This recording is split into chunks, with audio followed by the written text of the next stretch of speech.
And of course, our all the five speakers of today's topic, a wonderful topic, and all the five will are going to deliver a wonderful uh, webinar today. The chronic illness for the adolescent is really actually a turmoil, and the impact on the daily life, daily social life, on their development is going to be a problem. And of course, emotional response.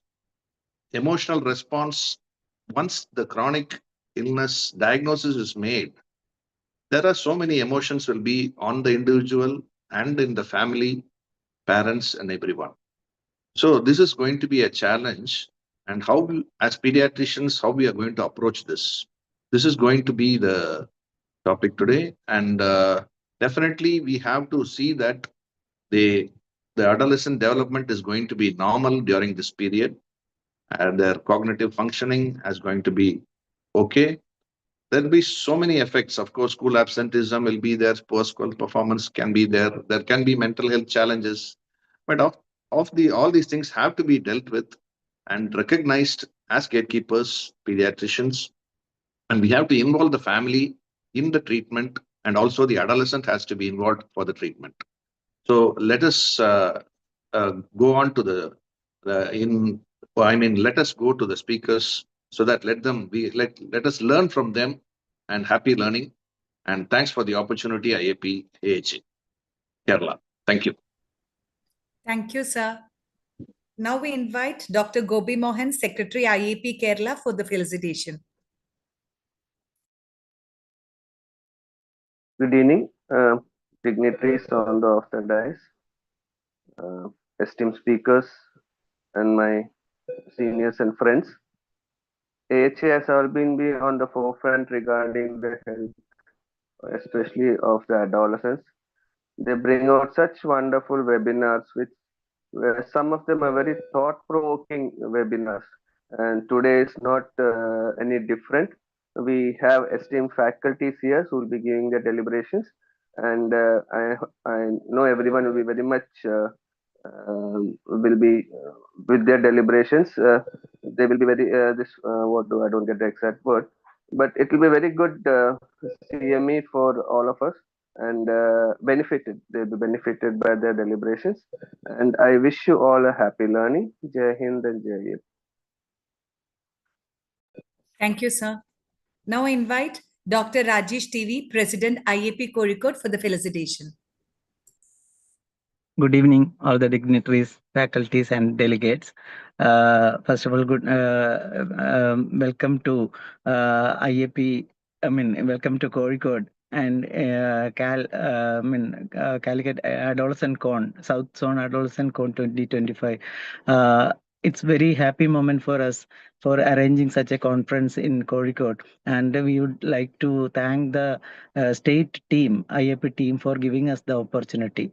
So I also take the opportunity to congratulate the vibrant young team of AHA and Kozhikode IAP for arranging such a wonderful program throughout. And they have started the program 2 days back with an exciting quiz program. And thank you and for all. And I wish a very good learning experience for all of you. Thank you. Over to you, Vidya. Thank you. Thank you, sir. Now the time for word of thanks. All my distinguished guests, all the senior sirs and madams, it's indeed great that all of you are there for our program. So thanks a lot from AHA Kerala and all the esteemed speakers and my dear participants. As we about to conclude the inaugural event, I would like to express my heartfelt gratitude to each one of you for making it this a grand success with this talks to be followed. I would like to thank our organizing chairperson, Dr. Renchit, for his vision and leadership, and for also welcoming the gathering.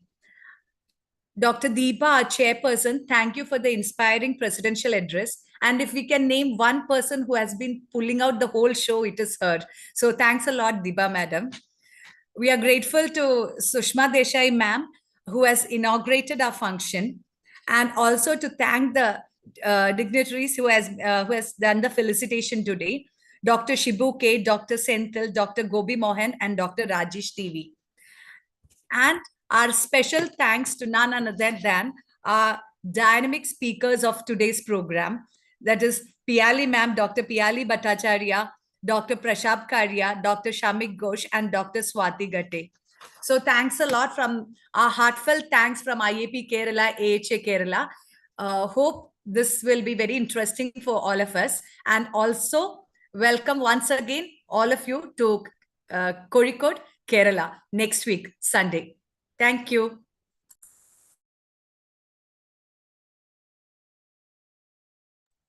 Now, with the beginning of our sessions, so I will be guiding you through the sessions. A one note, we would like to keep the time. And for the delegates, I think all of you has done your pre-test, so that when we go through the sessions, the things might be more clearer for you, so that you will understand the answers better. And officially starting our program, I would like to invite our first speaker, Dr. Piali Bhattacharya, consultant pediatrician at Sanjay Gandhi Postgraduate Institute of Medical Sciences, Lucknow. Ma'am is also the chairperson of AFI Committee of Immunization at Uttar Pradesh. Ma'am has a lot of orations, awards, and publications to collect. Welcome, ma'am, to the talk. Thank you, Vidhu. Let me share my screen.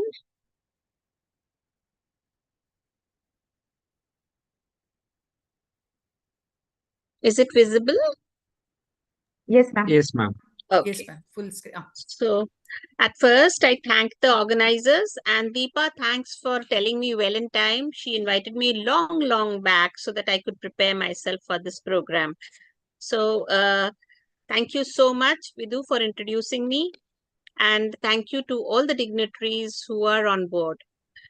Now, I was invited to speak on quick checks for mental health in adolescents. You know, these quick checks, they are for pediatricians, they are for teachers, they are for parents. And they are actually, what are they? They are brief, structured screening tools. Again, I repeat, they are brief, they are structured, and they are screening tools used to rapidly assess emotion, stress, mood, and behavior changes in adolescents. Now, one point that needs to be stressed is that they are not diagnostic tools, but they help identify early signs of mental health concerns, allowing a timely counseling or a timely referral. So basically, they are not diagnostic, but using them, we can flag signs of mental illness or not non-well-being and prioritize the cases accordingly. When we say the word quick, we need to understand that they usually take between 2 and 10 minutes, and they are ideal for school health visits or an adolescent OPD or any outreach program as such. So 1 in 5 adolescents do face mental health concerns. Early detection leads to better outcomes. If you've seen the mid-adolescent stage, around the age of 13, 14, most of the mental health concerns come into play. So that is the age where we need to focus ourselves and learn how to quickly check out whether the child is emotionally stable. Now, they also give us early detection. So if you early detect, you early treat, you early counsel, and you get a better outcome. They actually, therefore, also reduce stigma. Instead of going to a psychiatrist, a pediatrician can do this. And they can be done easily in schools, clinics, and homes. Now, what are the warning signs? A few of them, all of us know, that any decline in school performance consistently over a 2-week or so period, withdrawal from friends and activities, sleep or appetite changes, talking about hopelessness, self-harm, or risky behavior.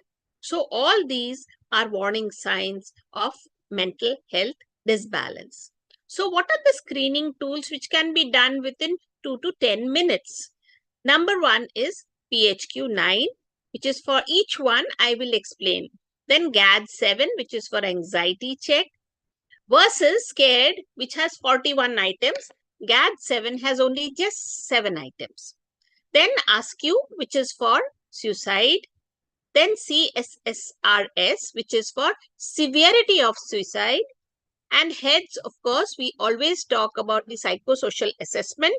And SHADES. HEADS and SHADES are almost hand in hand, but we will discuss how they are different as well. And then TSQM, the Teen Symptom Questionnaire, Mental Health, and CRAFT.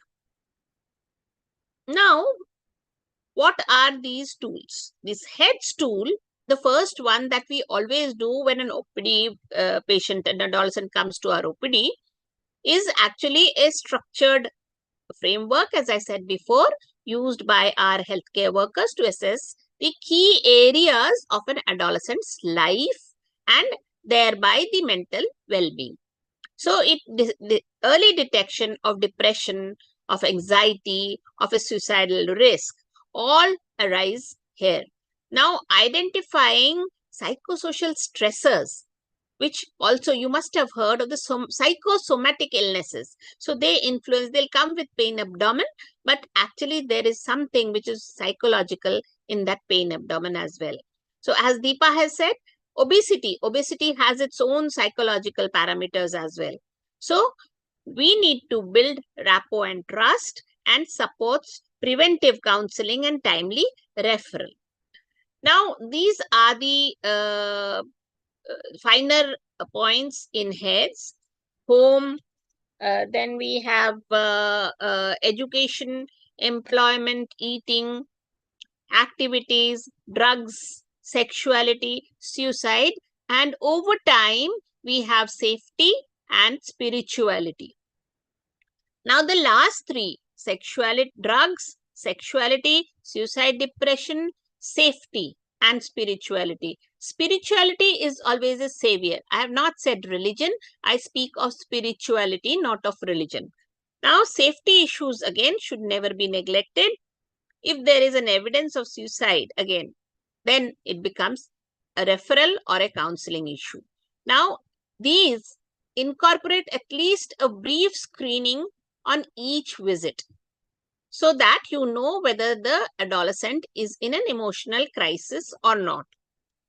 They actually do not want to divulge what is troubling them to their parents, and they often look for an adult to share their concerns.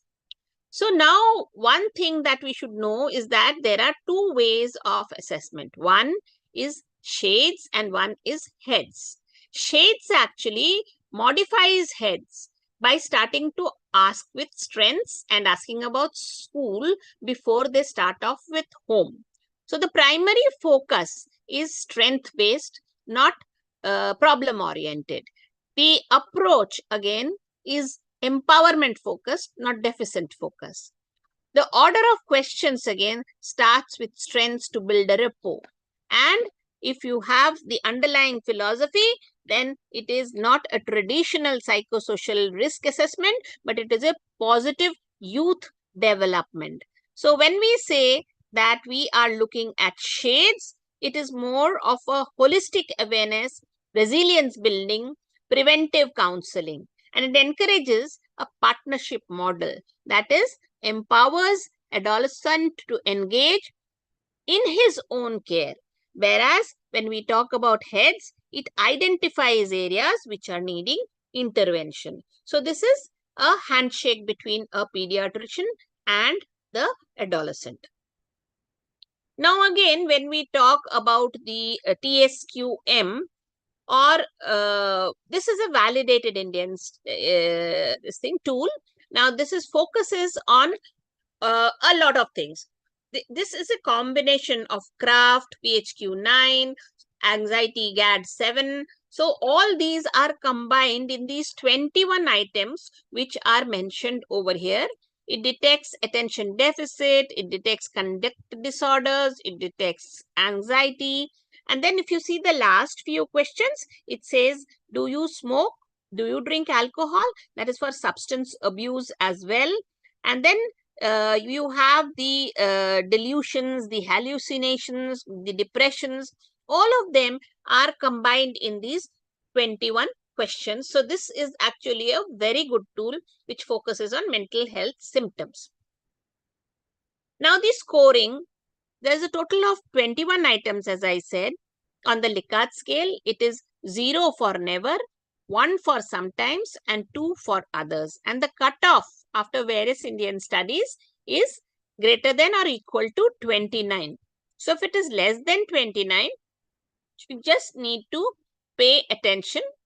But if it is greater than 29, then you need to further evaluate by further clinical evaluation and other diagnostic tools. Now comes the anxiety screening or generalized anxiety disorder. GAD-7, again, over the last 2 weeks, how often have you been bothered by the following symptoms? So, feeling nervous, not being able to stop worrying, worrying too much, trouble relaxing. So, you need to sit with the adolescent and tell him that you need to think of the past 2 weeks and then give the scoring. Not at all, several days, more than half the days, or nearly every day. So, it's 0, 1, 2, and 3 scoring. Now, once you have added all these scores and put the score, certain score, say it is 3 by 21 or 10 by 21, then you interpret it accordingly. If it is less than 4 or less than 4, it is minimal. If it is less than 9 or less than 9, it is mild, possible anxiety symptoms. If it is less than 14, then it is moderate or likely anxiety disorder. Consider further evaluation. However, if it is less than 21, severe, strongly suggest, between 15 and 21, strongly suggest GAD or generalized anxiety disorder, and counseling and further referral must be done. Now, there are some follow-up questions like, how difficult have these problems made it for you to do your work, take care of things at home, or get along with other people? And once they do this, this is an optional 5th question, which will denote as 8th question, which will denote as to how the child is functioning. One more thing about these tools is that when they come for follow-up after a referral or after being treated, you can reassess again on follow-up with the same tool and see what the difference has been made. Now, PHQ-9, this is a screening tool for depression. Patient Health Questionnaire 9. Now, this is commonly used in adolescents and young adults.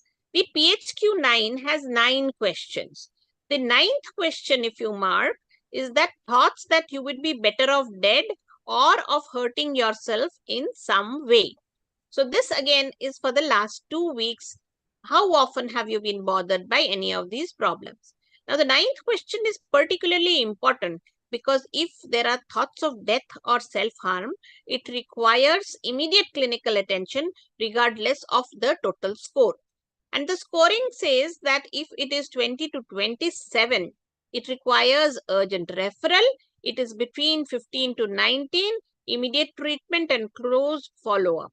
So the columns will add up to a total score of 27, and the scoring accordingly on the depression severity is minimal, mild, moderate, moderately severe, or severe. And accordingly, less than 4 or less than 4 you monitor, 5 to 9 watchful waiting and consider counseling, 10 to 14 active treatment and counseling plus medication maybe, and moderately severe immediate treatment. So now that we've done this, we can have one more follow-up question. If any of the problems have been checked, then how difficult has it made it for you in your work? So not difficult, somewhat difficult, very difficult, or extremely difficult. Next comes the Ask You or Ask Suicide Screening question. This again has 4 questions. In the past week, Have you wished you were dead? So always conduct these ask suicide questions in a very calm and supportive manner, because this child whom you suspect may be going in for a suicide. So these children will need a very, very calm and supportive manner. If you just throw questions at them, they wouldn't. First, you need to build that rapport that the child will give you the answers. Then in the past few weeks, have you felt that you and your family would be better off if you were dead?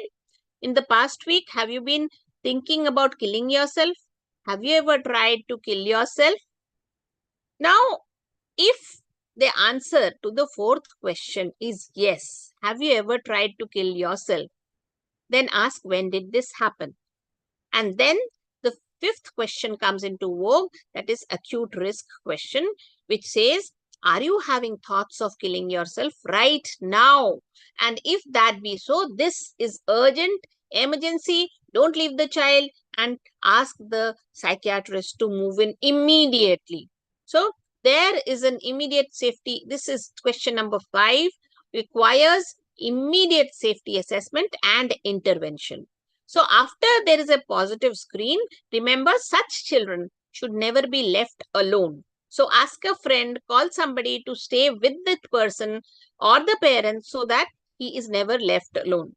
And then keep the patient, give him a brief suicide safety assessment so you know how much of safety is there or how much of risk is there, and arrange immediately for further evaluation by a mental health specialist. Now, the Columbia Suicide Severity Rating again has 4 to 5 questions. This is for suicidal ideation in the past month. This is a severity rating scale. The first was an assessment scale, and this is a severity rating scale. So each question, exactly as written, mark yes or no. Have you wished you were dead? Have you actually had thoughts of killing? If no to questions 2, ask questions 3 to 5. So have you been thinking about how might do this? Have you had these thoughts and have some intention of acting upon them? Have you started to work out or prepared to do something to end your life? This is very, very serious. If they have a rope or they have a knife or they have acquired poison, then this is a very, very severe on this rating scale and needs acute intervention. Now, the suicide behavior is not only assessed for the past 3 months, but lifetime risk also. So have you ever started doing anything or started to do anything or prepared to do anything to end your life? So lifetime, yes. Past 3 months, no. So yes or no, here it matters. Then the next question comes, what did you do?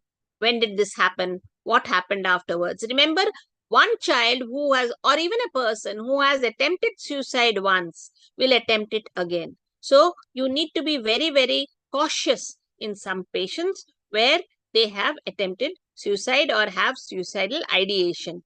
Though you may think that having a suicidal ideation, they will not commit it, but they may commit it. And then you will be in a soup if you have not assessed the severity and called in a mental health specialist. Again, scoring, you need to do 1 to 2, 3 to 4, and 5 to 6. 5 to 6 is high risk, 3 to 4 is moderate risk. This is the total rating, severity rating scale, which you can keep under the glass in your OPD, and you can just checklist and assess whether there is severity or not. So these are the few screening tools which I was talking about, and each one has a purpose. Like PHQ-9 assesses for depression, the GAD-7 assesses for anxiety, the ASQ identifies risk in suicide, the CSSRS or the Columbia Suicide Rating rates suicide severity, heads and shades are psychosocial assessments. Each one are between 5 to 10 or 15 minutes and have somewhere between 4 to 9 questions, and they are all structured and ratified. Now, what are the conversation starters? It is very difficult actually to ask a person suddenly, do you think of committing suicide? They would look at you blankly, or they would give you a big stare and they say, I don't want to come to this doctor ever again. So the first question that you may ask would be, how have you feeling lately? So if it is Deepa, I would say, Deepa, do you feel stressed or worried? Or is something bothering you at home, at school? Do you have someone whom you can talk to? Now that is a saving grace if they can ventilate their thoughts. Have you thought of hurting yourself? There comes suicidal ideation. These conversation starters should be with listening with empathy, avoiding judgment or blame, encourage sharing, and connect to mental health resource. These connecting to mental health resources is our job. We must take it very seriously. And do not let the child just go away to another specialist and lose touch. Ensure safety and follow up. So, what are quick check mental health in checks in adolescents? They are overall brief screening tools to identify potential mental health concerns. They are quick checks in our OPD practice, and as pediatricians, we are the first line who will do that. Simple screening can save lives. Be alert, ask, and act. Thank you so much.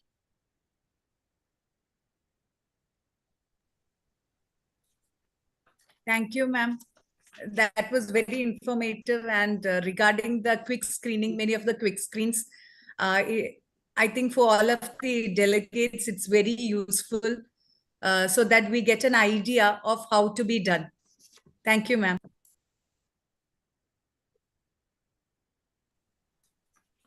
For our next talk, we have our speaker, Dr. Prashant Karya, who will be talking about the building bridges, not walls, winning over adolescents, keeping them on track. Sir is the Associate Professor and Head of Unit, Department of Pediatrics, Kiran Medical College, Surat. He is also the CEO and Director of Param Group of Hospital. Sir has a lot of, he's also the National Youth Forum in charge of Association of Adolescent and Childcare in India. Welcome, sir, to the talk. Thank you so much. After a presentation by Priyali ma'am, it's a simple presentation which we will be having. I hope my screen is visible and I'm just making it full screen.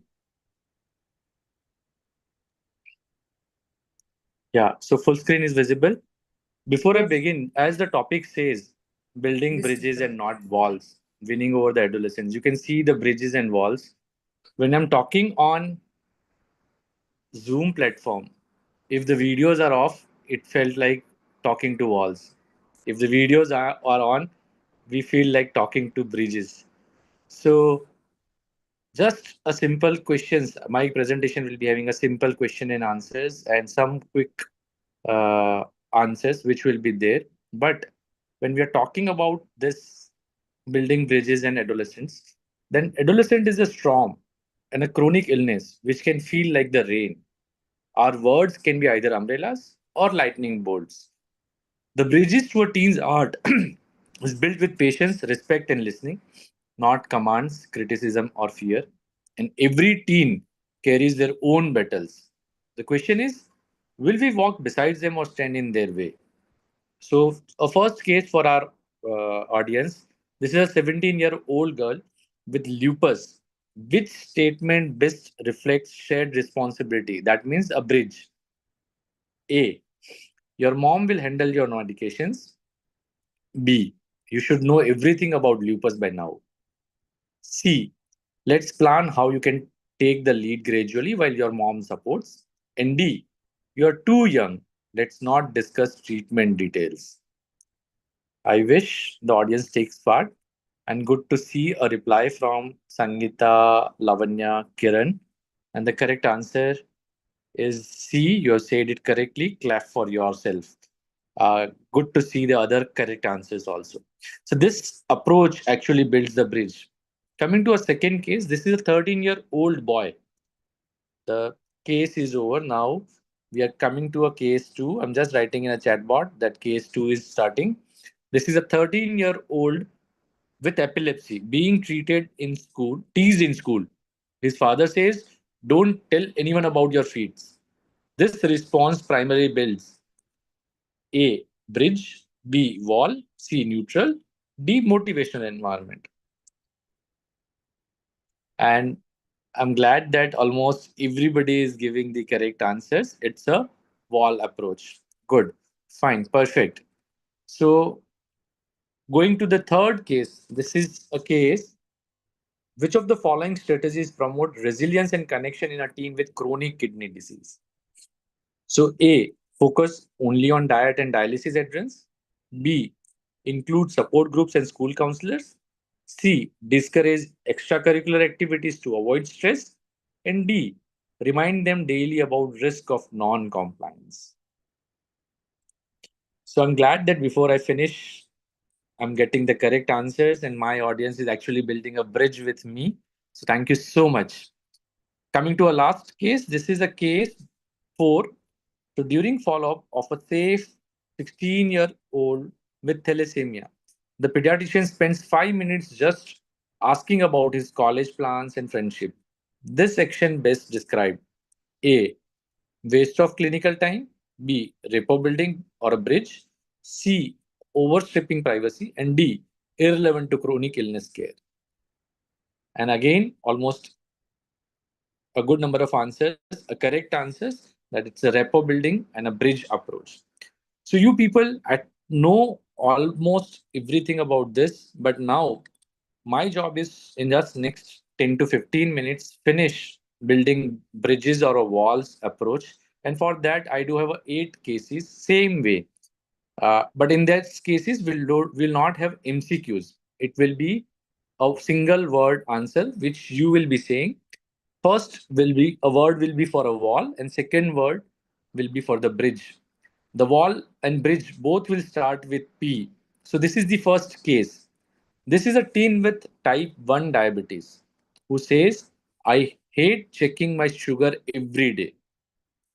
And a parent approaches, every day I remind you, taste your sugar, eat on time, avoid junk. How many times should I say it before you take responsibility?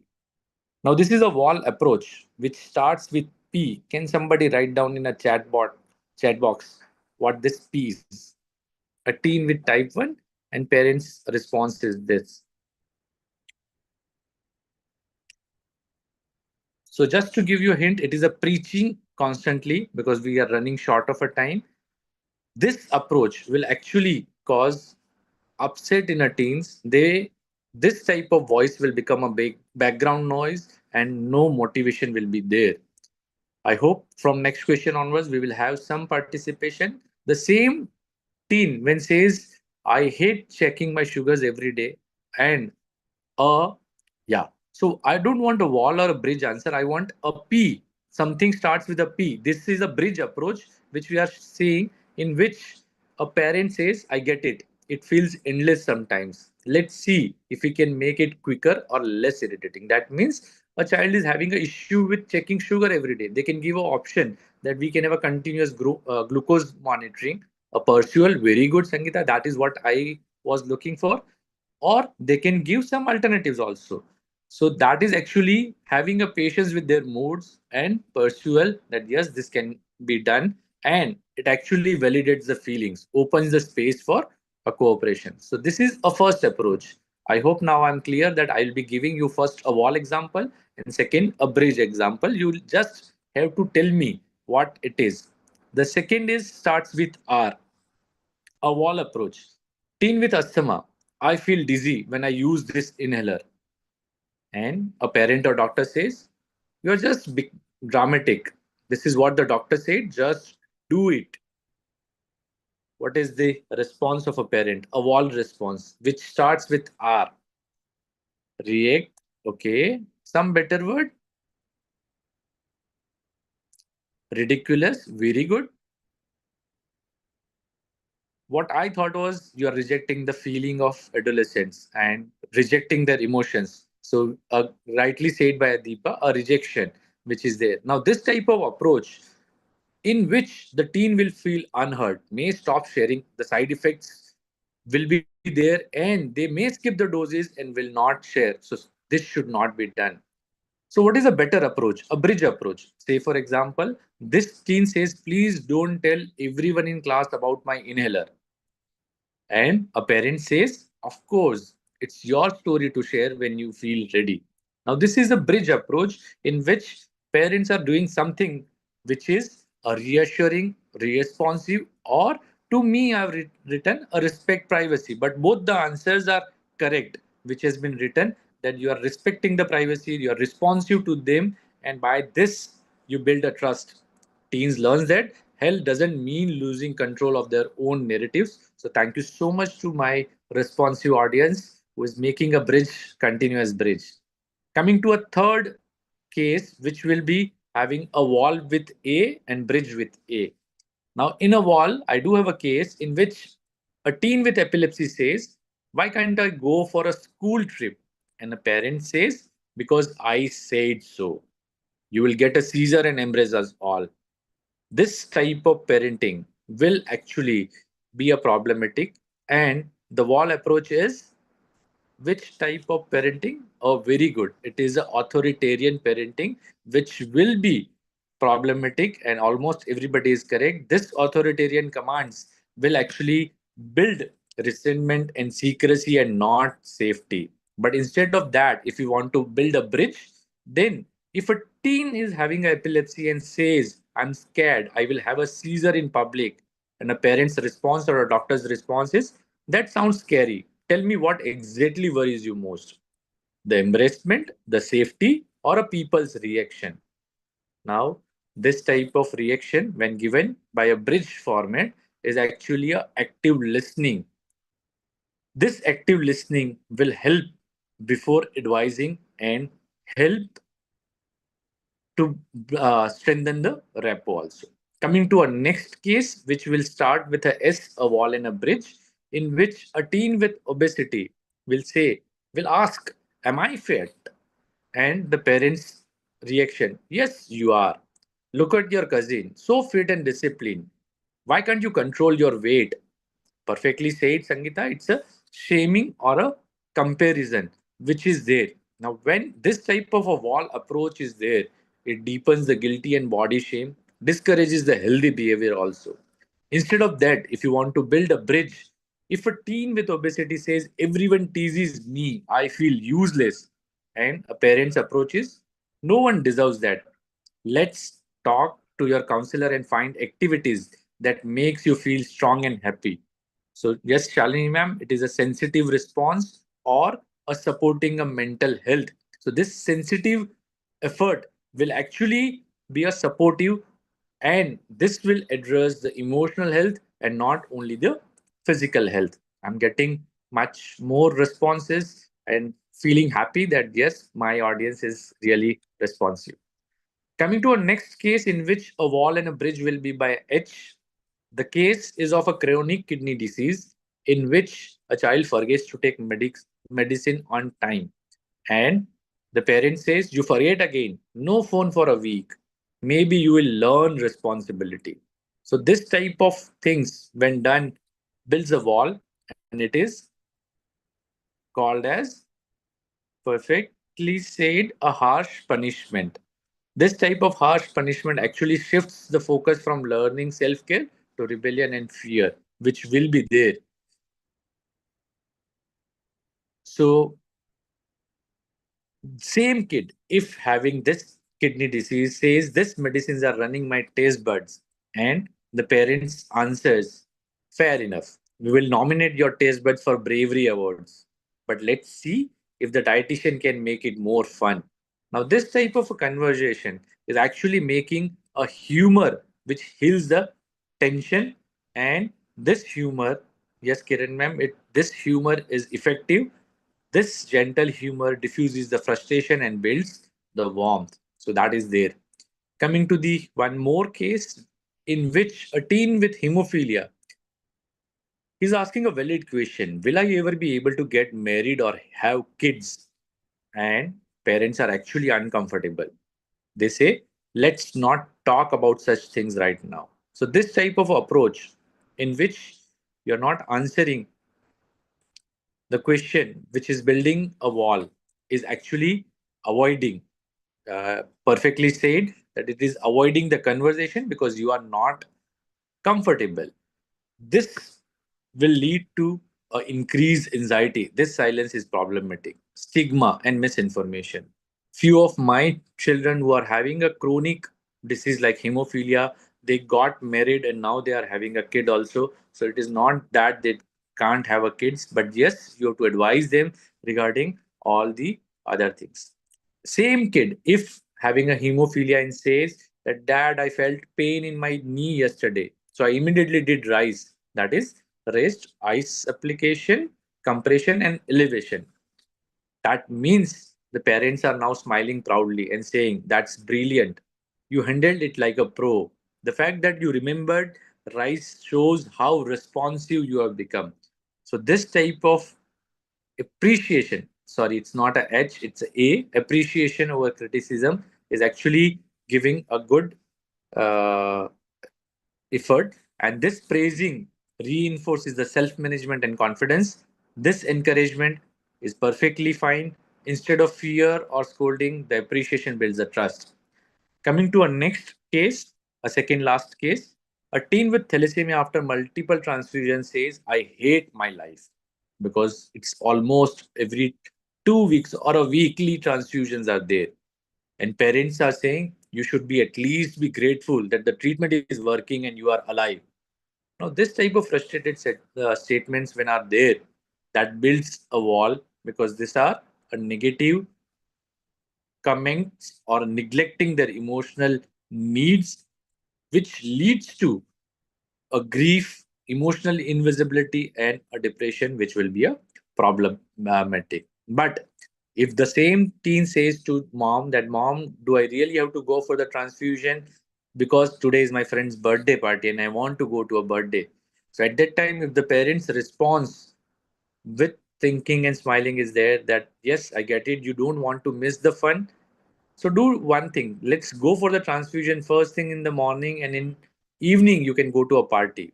So this type of approach will bridge the connection. Even they can say that, okay, if you don't want to take it today, we will take it tomorrow. But then we have to take it for sure. So this type of negotiations, perfectly said, not dominations. Nurturing is also fine, will lead to teens acknowledgement that their feelings are being taken care. Their social world also means something to their parents, and it also means that the flexibility is there while you are keeping the treatment as a non-negotiation negotiable.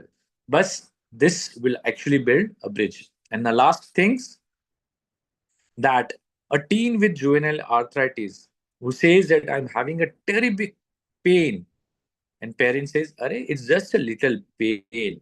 Don't act like you are 80 years old. Now, this reply will actually lead to a wall approach, which is a taunting their struggles, which leads to increase in distance between a parent and a child. But if the child with arthritis is having some issues and says that while going for this physio sessions, I'm getting bored. It's the same stretches every day. The parent's response is, then let's turn it into our music and movement time. I'll do the stretches with you and you pick the playlist. So this type of approach is a bridge approach, which is helping, perfectly said, or having a time together, which is better. So in general, this is in general building bridges and not walls, a Prashant mnemonic in which I had taken 8 cases. Now, most important thing to know is, while we are dealing with adolescents as a pediatrician, we must ask a open-ended questions so that we are building more bridges and not walls. Like in a type 1 diabetes, I'm asking to adolescents,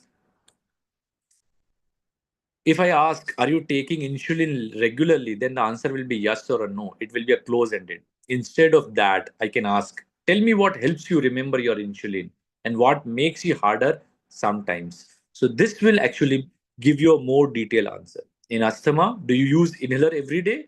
Is a close ended. And perfectly said, how frequently you take, that is also fine.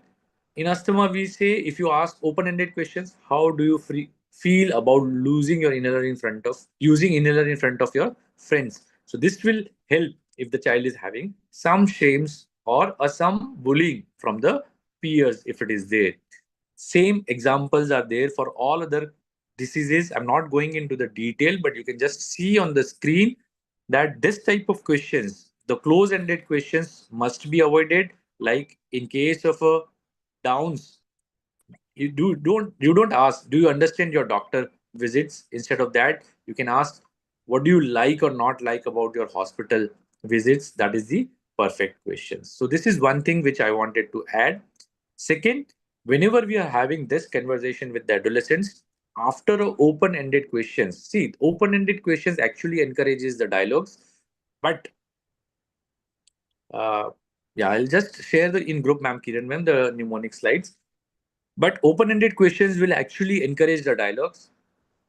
When we say in a chronic illness, what is your biggest challenge managing insulin at school? You will come to know about the things. Most important is affirmations. You recognize their efforts or strengths. That is most important. So when you say you have been so consistent with your transfusion, that shows great responsibility. This type of affirmation will help them. Next comes is a reflective listening. See, reflective listening is, it sounds like you're tired of being different because of your illness.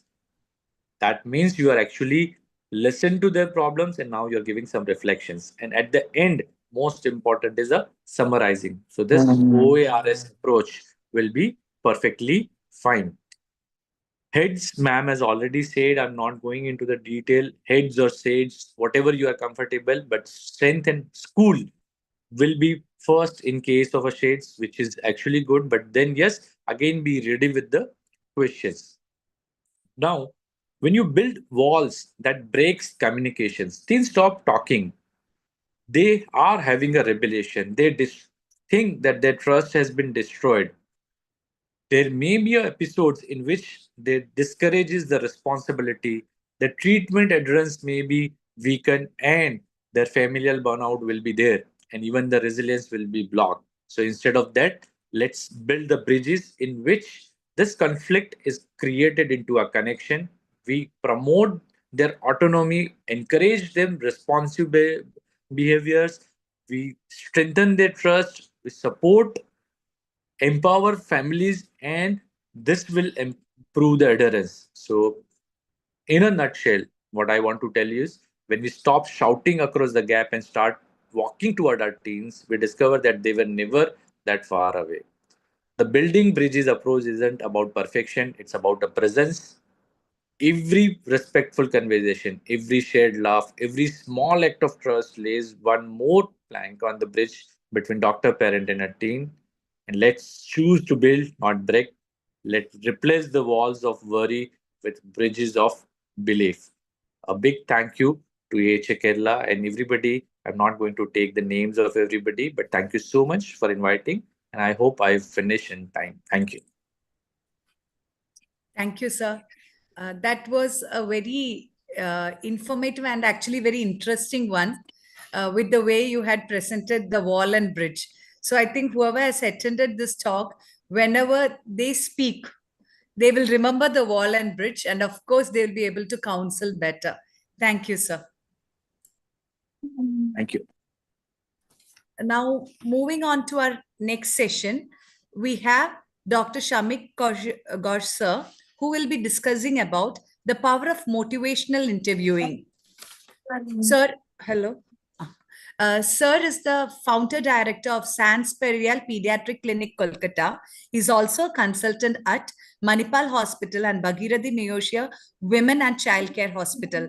Sir has won a lot of awards and has done publications. Welcome to you, sir. Thank you, Vidhu, and taking up, and thank you, Prashant, for a really, really wonderful and interactive session. Building up on that, we will actually go over to some case scenarios which will help us to build upon whatever has already been discussed. Okay, just allow me to share my screen.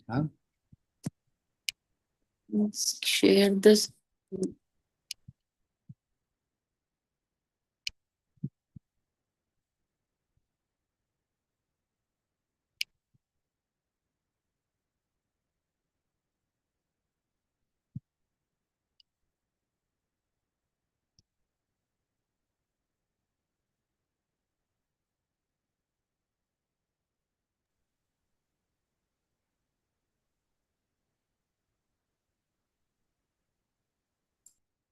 So am I visible and audible both?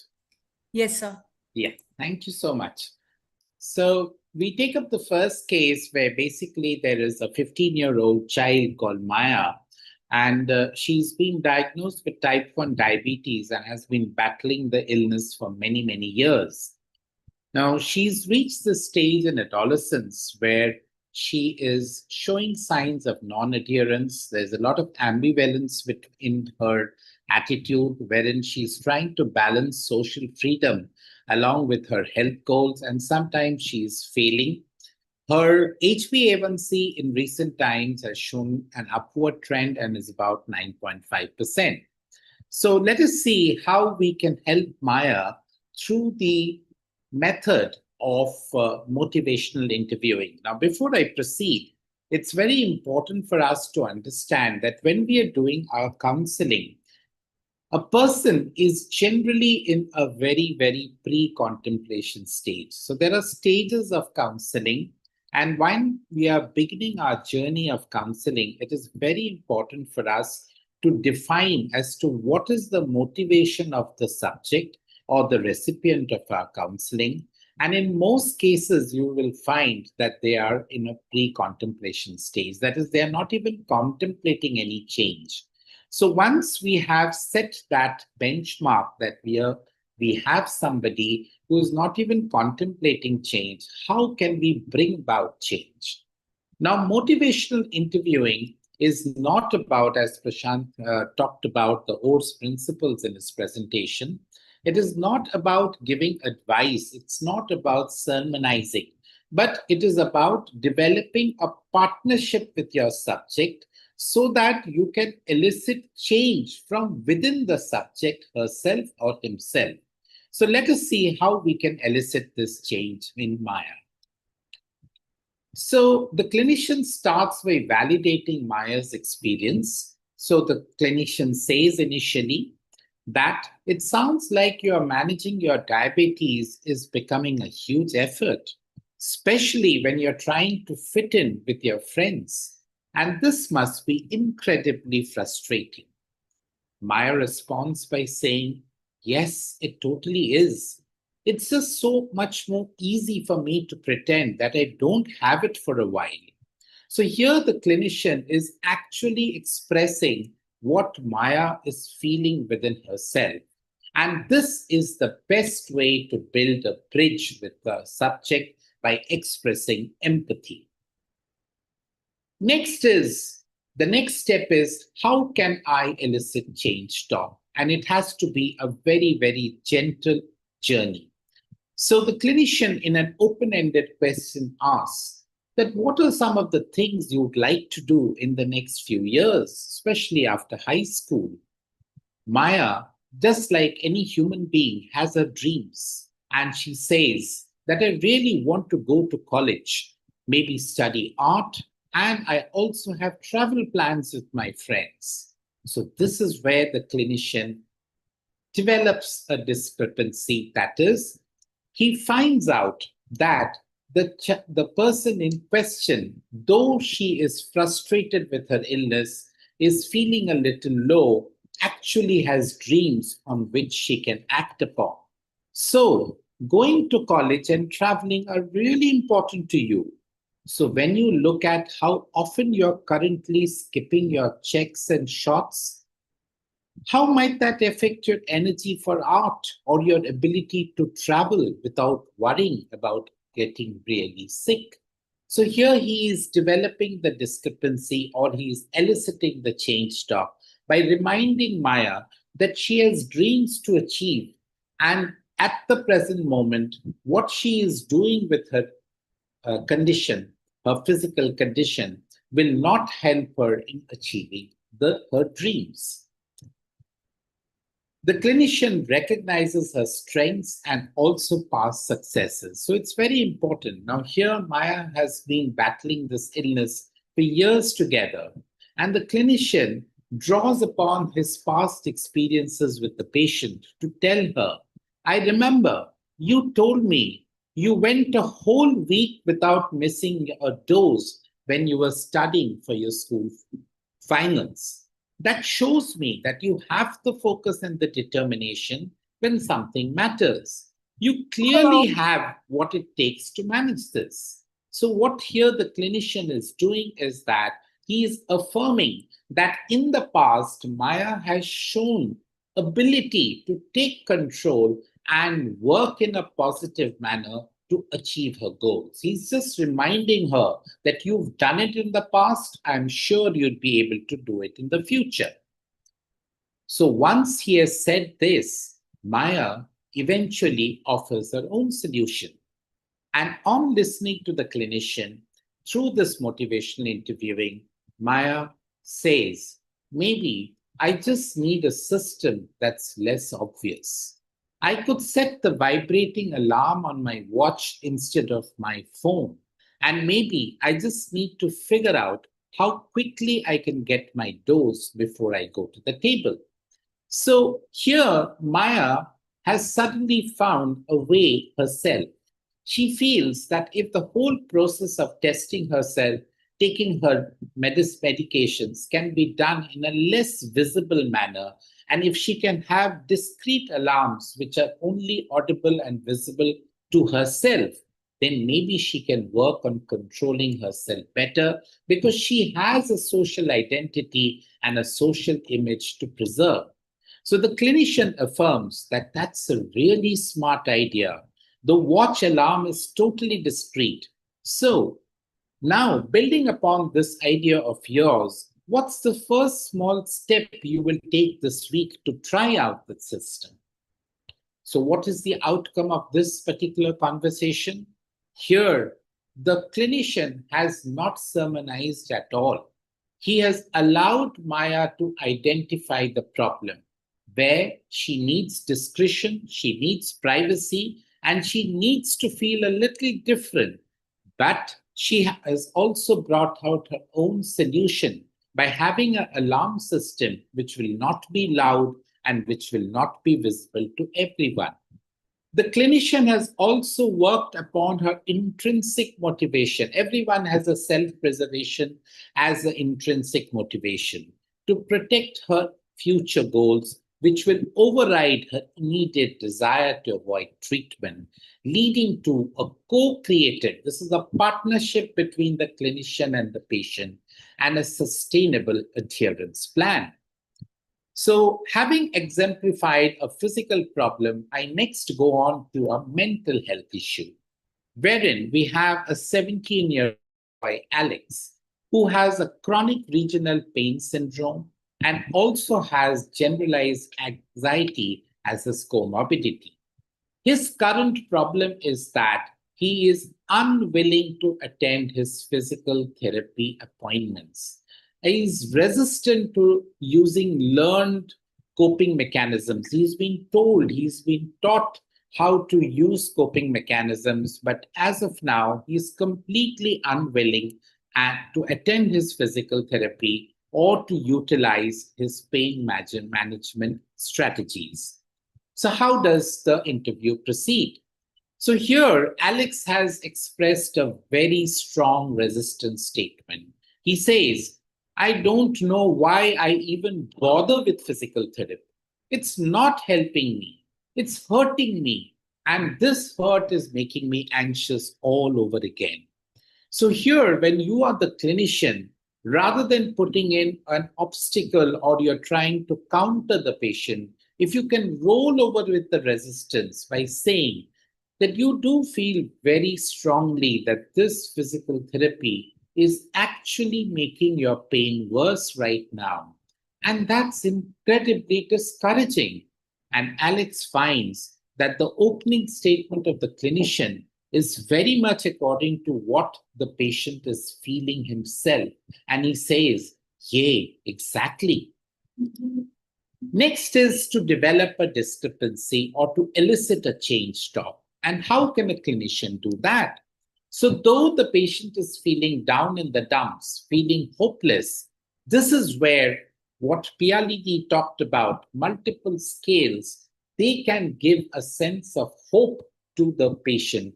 And the clinician says, on a scale of 1 to 10, where 1 is I'm perfectly happy staying where I am, and 10 is I'm ready to commit changing how I deal with this pain and anxiety. Where do you place yourself right now, Alex? And Alex says, maybe a 3. So the clinician has elicited some kind of a hope, and the clinician immediately says the very key MI question. That's very fair. But can you tell me why are you a 3 and not a 1? Because he has seen that things are not totally hopeless. There is a part of Alex which can still be worked upon. And hence he makes a statement, why are you a 3 and not a 1? To which Alex responds, well, because I really miss just being able to sit and play games without my leg throbbing. And my therapist says PT is the only way to get back to that. So he does aspire for a pain-free period, but the method by which he can be pain-free, that is regularly exercising his limbs, doesn't appeal to him straight away as a solution. So then the clinician locks on to the stated value of 3, and he encourages one small step at a time. So he does mention missing your games is really a clear motivator for you. And it shows me you haven't given up on feeling better. That's a huge strength. Given that playing games is your why, what is that one small manageable step you're willing to try this week to move towards this goal? So Alex does have that motivation within himself to play his games. He's just feeling tired as of now. So he's being given not a larger goal, but small, simple steps. And Alex says, I guess I could stop canceling my Friday physical therapy and try that breathing thing for 5 minutes before I go. Going to the physical therapy creates an anxiety within Alex. And this is where Alex says that maybe one day of the week I can try it. And before I go for the physical therapy session, maybe I could do some deep breathing. So what has been the outcome? So instead of arguing that physical therapy is actually helpful, which would have increased the resistance of Alex, the clinician used Alex's rating of 3 to elicit his own internal motivation. So this collaborative approach resulted in Alex taking ownership of a very small voluntary commitment. He only agreed to do Friday as a day of his physical therapy. He increased his self-efficacy by saying that he will do deep breathing for about 5 minutes before going for this, and it increased the likelihood of him showing up for the next appointment. So these two cases illustrate and exemplify how, through very meaningful conversation and collaborative conversation, we can actually get and motivate our patients to come up with plans themselves. And just to reiterate, our motivational and interviewing has to have open-ended questions. We should build upon the affirmations. Whatever is positive in my patient, it has to be restated. He or she has to be made to feel important. We should be reflecting upon whatever has been the situation. And when we are making a summary, please make sure that the plan is coming from within the patient. So every day is a new opportunity to nurture our mental health. And if all of us can be committed to not sermonizing or being judgmental of our patients, and instead, if we can develop a collaborative approach where we empathize with our patients, give them hope, and allow them to bring out the solutions, that is the way forward in all chronic illnesses. Thank you for your patience. Thank you, sir. Thank you for the motivational interviewing is actually a very important thing in day-to-day ROP, when we might even miss it, because when the OP flows, at times you might even miss it. But your talk will help all of us, so that affirmations is within us, so that we'll be able to speak and ask the more open-ended questions. Thank you, sir, for the talk. Now we are moving on to our next session. I invite our next speaker, Dr. Swati Gatte. Madam will be speaking on your role in group counseling, what every pediatrician should know. Madam is the Joint Director of Babylon's Newton Institute of Child and Adolescent Development, Jaipur. And ma'am has held a lot of positions in IAP. Over to you, ma'am. Thank you so much, and thanks to the organizers for this wonderful opportunity. Is my screen visible? Hello? Yes, Yes, ma'am. ma'am. Full screen. Yeah, is the Putting it screen full screen, visible? ma'am. Yeah, Yes, it's ma'am. visible.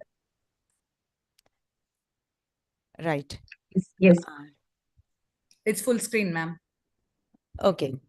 So after having learned so much about how to help chronically ill children, let us take a look at how we can take up this different approach, which is rather unaddressed in our adolescent health, about the group counseling of group psychotherapy. So I'm not able to move ahead. Right. So the title of my talk is Your Role in Group Counseling, What Every Pediatrician Should Know. And I'll try to deal with what is group counseling, how it is conducted, difference between group counseling and support groups, what is the importance of group counseling in chronic illnesses, and what pediatricians can do. So group counseling or group psychotherapy is a different therapeutic approach, unique in itself, wherein one or more healthcare professionals, sometimes there are two psychologists or psychiatrists dealing with the group, they treat the multiple patients simultaneously. And they do not do it in a unidirectional way. It is a multi-directional process. As against the one-on-one counseling, this is a very different set, wherein the all the individuals who are participating, they are made use of by their mutual interactions, and their presence is beneficial to all the other participants, and whatever they are interacting with the therapist among themselves paves the way to a successful, fruitful outcome of the group psychotherapy. So obviously it needs expertise in like even amongst the psychotherapists, there are very few who can probably conduct very nice group therapies, and it has the big scientific backdrop. So all the approaches that are used in the counseling, like the psychoanalytical, cognitive, behavioral, all these approaches are put to use in this type of psychotherapy also. So there are generally very few participants, and they are given a quiet room, or nowadays on online platform, this has become very, very popular. They should feel safe and comfortable, and they should be able to see and hear each other. The number of sessions, their durations, it all varies, and the groups could be open or closed. That means the pre-decided participants can only take up and attend the group psychotherapies, or then there are certain groups which allow others to come in as and when they want to join the groups. Most of them are homogeneous, but some could be heterogeneous. Like, for example, in a case of depression, an adolescent or a young adult or an elderly patient with depression, they could make a group which could be really very, like a very, very strong group, because it could give very different perspectives and methodologies of how the thought processes go and how they could be corrected. So this is how the group therapy works. Regarding the consent and confidentiality, a form is always pre-filled, where there is a written commitment from every participant that they will not reveal any sort of personal information outside the group. But the therapist, he never takes the guarantee of confidentiality, and this is a real trick in this, that you have to make the things very clear. Of course, if there are suicidal thoughts and all, then you have to break the confidentiality, and all those rules, they are there, but from other participants, if the things are leaking, there is no legal foundation for the therapist to be accountable. So simultaneously, co-therapies could start. Like in conjoint, the same psychologist is taking the individual therapy. In combined, some other person is taking the individual therapy and the person is attending the group therapy with some other therapist. So there are pre-decided goals like working on the self-worth or working on the depressive thoughts, and accordingly the number of sessions are decided.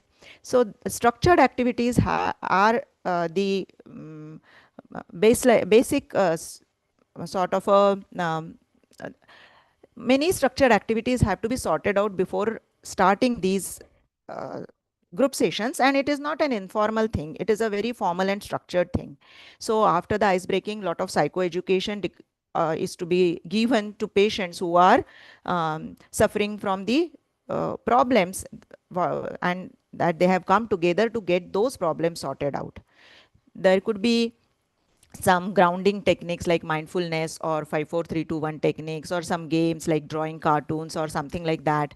Or there could be checklists, as sir was also telling, where do they stand when they have to face all these issues regarding medicines, diet, exercises, how much they think that they are successful, and also some pie charts like how much their life is affected on the physical domain, on the mental domain, on the social domain when it comes to a chronically ill adolescent who is facing challenges in his life. So all these things make the background on which the therapy would go further. So obviously then the brainstorming with open-ended questions would start, and this could be some of the questions like how you could comply with your plan if you was able to comply, and what makes your day good or bad, and what is exactly a good day, how would you describe it, what could have been done to have a better day. All these questions are put forth, and the initiation of the discussion is facilitated by the psychotherapist. Could anyone suggest some other strategy? That is how other people are taken into the group discussion. So the group therapy has stages. First is the forming stage, where the groups are formed and they get orientation into the plans that the psychologists have, what are the other members doing, what challenges they are facing, and what is the aim of the group. Then there is storming. Storming means then they will not have like they will not reveal their inner self so very easily, and then they could have some conflict also, because they would the group dynamics would not be very easily digestible. Someone would be taking someone might be an aggressive person, someone might be a shy person, someone, like there are so many different types of participants, someone gets hurt very easily, and all these things the psychologist has to balance. And then when it comes to norming, then the alliance is set, so they feel that there is some commonality within themselves, and then they have a feeling of belongingness, and then they understand that all of them are sailing in the same boat, and so they can work together, and then they start performing for their goals, and that leads to a lot of productivity and achievement of their goals. After this productivity is reached, then when the goals are met, then there is adjourning, where the therapist sort of prepares them for termination, for disbonding, and then they move ahead and lead their individual lives, and maybe they need to meet some other time. That there is always that option kept by the psychotherapist, that such a group has been very powerful group and they can reconnect. So it could be an ongoing process as well. So the facilitator or the psychologist who takes these things ahead has to be a very, very qualified, and he has to have a very great qualities within himself. So he has to be a great social person, and who could patiently listen, and who could connect with people and sort the conflicts. That is very, very important, because that is how the group has to move ahead. He has to be, of course, unbiased, and he has to be proactive person. So he has to perform all these functions very nicely, to set the rules, to get the consent, to make all the logistics, and then making them identify and express their own emotions. So he has to prod, or he has to just gently push them to open up, because that is very, very difficult in the initial stages. And when someone has given some of his expressions, he attributes meaning to that. So if he says that I'm not able to perform my exercises, he has to go deeper down and take out why. Is he not motivated enough, or is there no facilities available to do the exercises, or is he getting tired, or is he not enough enough acquainted with the fact that the exercise is so very important for his particular illness. So this is how he starts to attribute meaning and take others into the loop and move ahead. Of course, caring is his primary goal, where he monitors the treatment responses, sets the goal, and also notes down how the group therapy is working for that particular person. So what do participants learn? They gain insight into their own thinking and behavioral pattern, because they get a lot of feedback and they improve upon their emotional expressiveness. They also gain understanding of problems and explore possible solutions with the help of other people. And since they are all experiencing the same issues, it becomes very easy for them to connect. So as much as he is receiving, he is also giving. So giving support is something which is where something new is happening to his life, and that makes him really happy and contented and satisfied. There is a lot of socialization in the group, and he feels better equipped for social communication or social presence. So his abilities to observe other people, to ask for help, to give or receive the feedbacks, all they are increasing as the group sessions pass by, and he really feels empowered as the time moves ahead. So, and how does this group therapy works? So this is a very nice book, The Theory and Practice of Psychotherapy by Irving Yalom, who is said to be the father of group therapy. He has given these therapeutic factors, he has called them. How does it work? There are several factors. Amongst them, important are the feeling of universality, that I am not alone, and it's a commonality. They share the vulnerabilities, and so he thinks that yes, I am a part of a group. Catharsis, that is the pent up emotions, are there is a safe space to express them, that gives a lot of relief. Then the altruism, that is power of helping others, as I was talking about. This is something new that he experiences. Installation of hope, he sees that other people have changed, and he believes that yes, there is a possibility of change in my life too. He gets a lot of information about his disease per se, and also about the new perspectives and skills that he could acquire to deal with his challenges. Then socialization, yes, we have talked about that. And intrapersonal reading, he knows a lot more about himself, because people point it out to him that you are going wrong in this way. Not just one psychologist or a counselor, there are so many people who are there to give different dimensions. So this is a very big strength that he gains. There are many advantages to this type of psychotherapy, and it is identified as a unique specialty by American Psychological Association. Lot of evidence has been there in the scientific studies, more so in the adult population, and more so on the psychological psychiatric issues rather than physical issues. But yes, there are many studies which tell us that chronic physical illnesses are also very, very much, the patients are helped a lot with group psychotherapies. So they act very much synergistically with conjoint and combined therapies, and variety of conditions can be addressed. One can access a lot many patients in one group setting, so it becomes cost effective and time saving. So it is a very good thing to address psychosocial problems associated with chronic illnesses. So areas of application are depression, various forms of anxiety, schizophrenia, ADHD, ASD, NDDs, substance use disorder, and psychosomatic disorders. And we know mind-body connection is very strong, so it can also help in so many physical illnesses also. Mainly, many things have been studied in musculoskeletal and also non-communicable diseases, mainly obesity.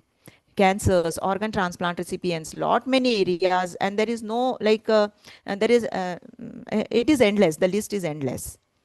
So why teens are more amenable to such type of therapy? We all know their love for belongingness, group confirmation, peer acceptance, their positivity towards the positive peer pressure, and the buddy system, that if they get someone close, a close buddy to go with and to express their emotions with, or to hold hands in the times of challenges, it makes a lot of difference in their lives, especially in the chronically ill children. The school absenteeism is a big issue, and so they don't feel so much connected with the school.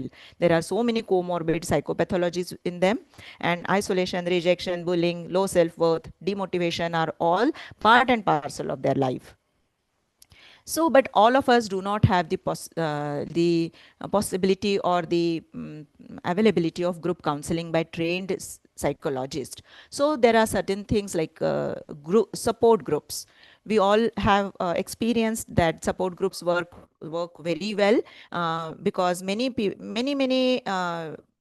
support groups do exist, like those for Down syndrome parents, or for uh, parents with children with ASD. And these groups are generally working only for coping and emotional support. Their leaders are the peers by themselves, may it be parents or may it be adolescents. Whereas the group counseling, psychotherapies are handled by trained therapists. Here the formats are structured and formal in the counseling, but in the support group, all is informal. They just go by advices, guidance, and their personal experiences are shared. Here there are specific techniques that the psychologists use. The challenges are behaviors and thoughts, and the psychological or psychiatric issues. Whereas here they are just addressing the challenge of having to go through an unchangeable situation, and how do we can make it easier when we are together. So the psychiatrist and psychosocial issues are the conditions, and here the grief, adversities, and the parental groups are the where the support groups are working wonderfully. So support group participation all reduces a lot of stress. Even the parents, we have seen so many times, they loneliness and all those things, that they get a community, they know many mechanisms, and what important thing is they get ideas to solve their problems, and they can anticipate future problems, and they can prepare themselves because they know people who have traveled a course in that particular condition way ahead of them. So this is the best thing that happens in the support groups. Many studies have shown that there are excellent outcomes, and they have studied the outcome measures on psychological issues, self-efficacy, that feeling confident about oneself, self-care, very important for chronic illnesses patients.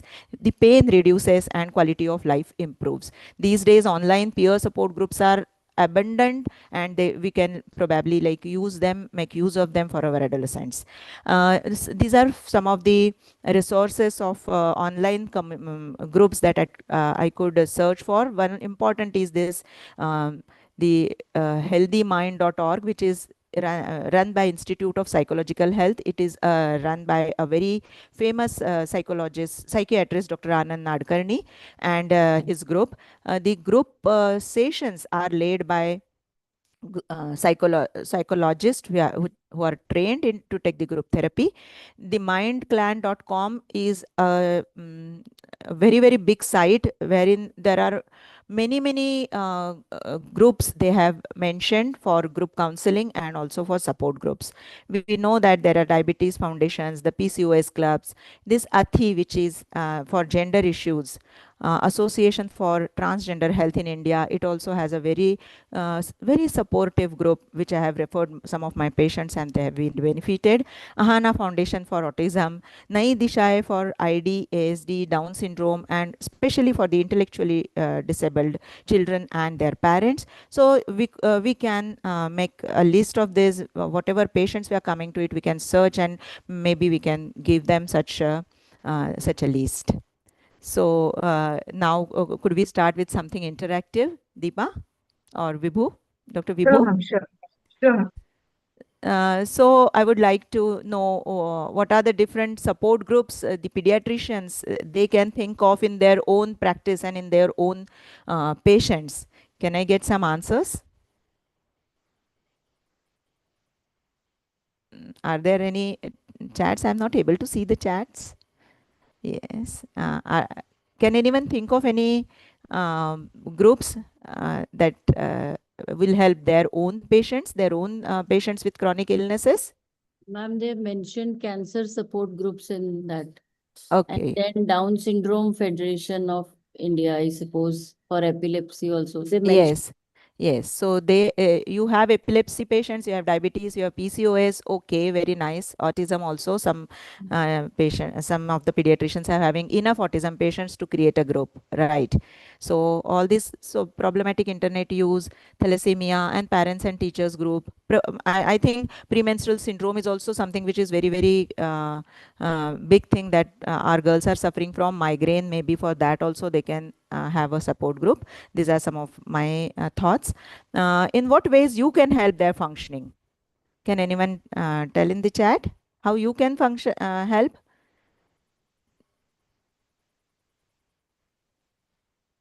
Listening, sorry, learning disability. Has anyone answered how they can probably help their, okay, awareness sessions, session, regular regular interaction, interaction, right, motivating motivate patients, patients right, to very join nice, there. very nice. Anyone else? So what all you can do as pediatricians? Probably you can collect data, you can make lists, invite them, provide space, maybe online or offline, and probably you can share information, be present there, empower them with whatever information you like you want to share. Like for example, in a diabetic case, you can give a lot of psychoeducation and education regarding this diabetes per se. Then you can reward them by giving them positive reinforcements. Maybe you can monitor their progress, and probably you can give them concession in your consultation, because you will find them easier to deal with, right? So coming to Maya's story of type 1 diabetes, which sir was discussing, what were her challenges? Can anyone type in the chat box? What were the challenges Maya was facing?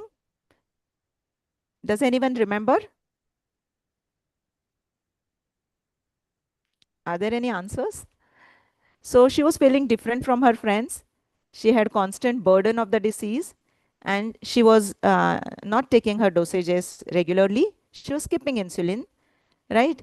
So uncontrolled sugar. Okay. So which group could be of help to her? A support group or a group psychotherapy? What group can be of help to her?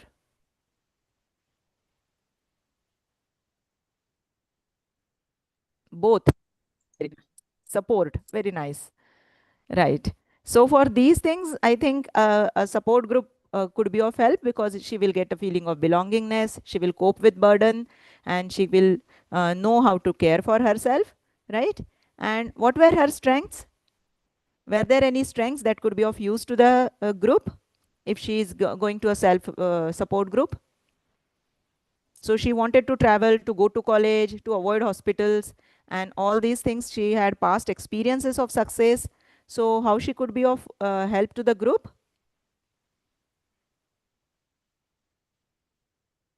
So maybe by she can instill hope, and she could also share her experiences, positive experiences, right? Sharing her views, very good, right? So is she a candidate for group counseling? Someone had said yes. And how do we decide that? Probably we could apply some tests to her, the screening tools or some of the tests, and decide whether she is falling into having a psychopathology like depression or anxiety or anything else. Maybe we will give a trial of support group and monitor her, because she's into a very risky behavior of skipping insulin, and decide whether she needs therapy through the group psychotherapy, or maybe an individual therapy also. So when it comes to dealing with thoughts and emotions, which will happen in the group psychotherapy, how can we deal with that? What was her thought? I feel sad for having to prick myself every day. Can anyone tell how can we deal with this thought?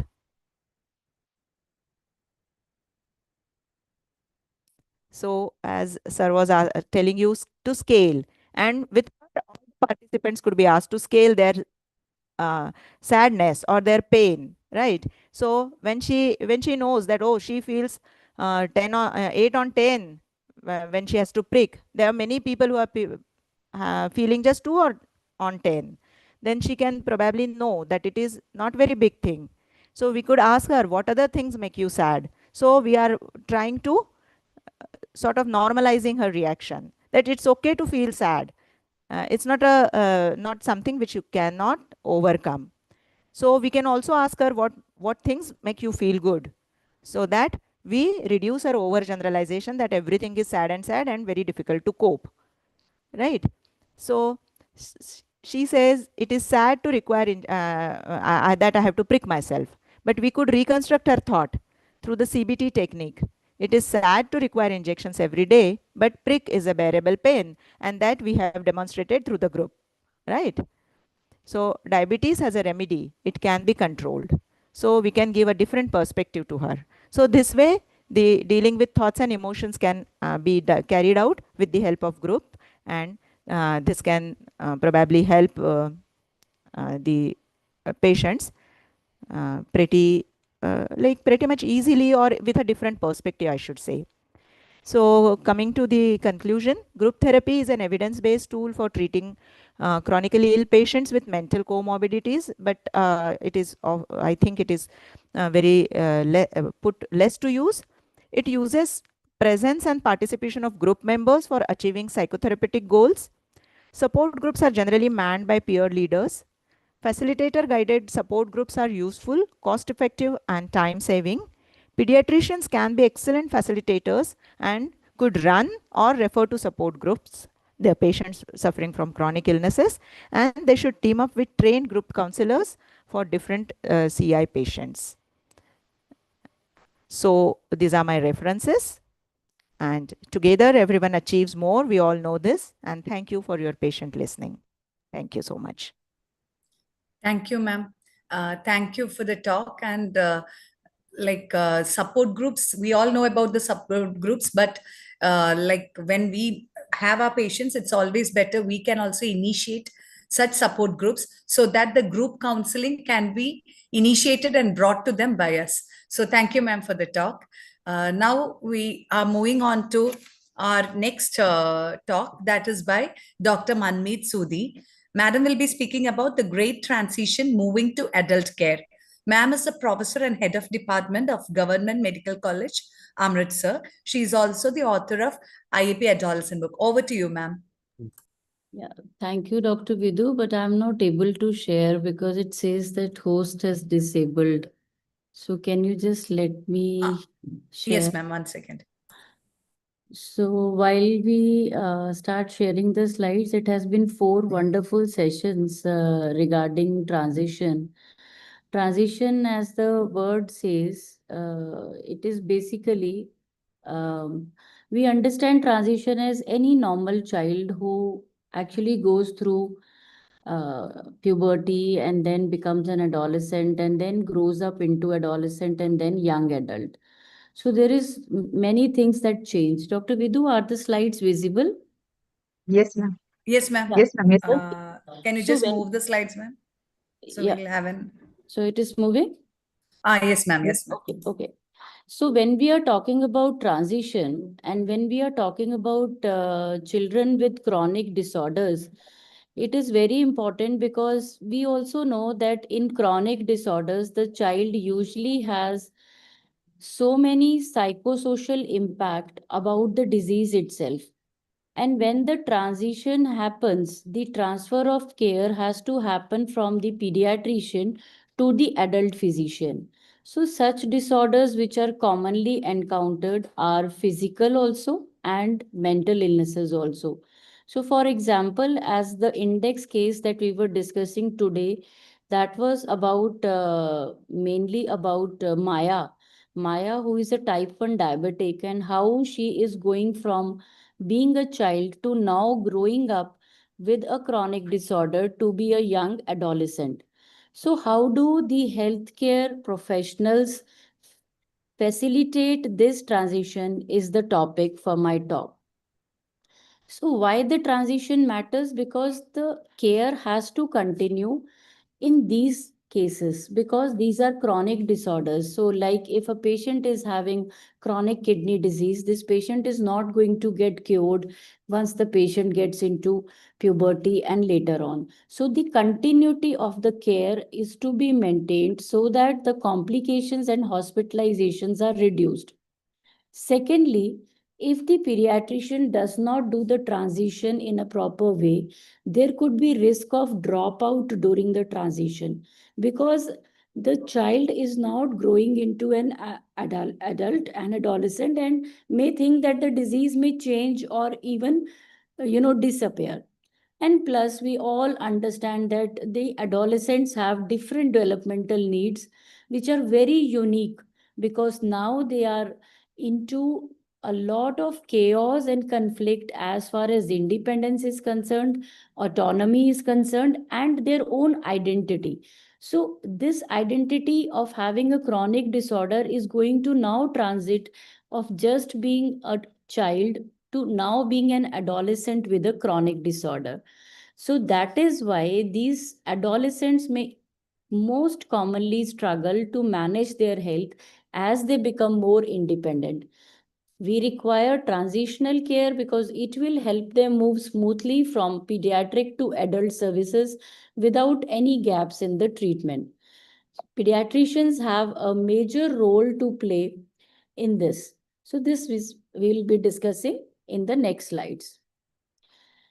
When we talk of transition, we have to see what is the pediatric model of treatment. So basically, when we are managing a child with a disorder, it is family centered. The family has the main focus. Child and family is the unit of care. The communication from the doctor has to be to the parent also and to the child also. Whereas in adult care, it is basically patient centered.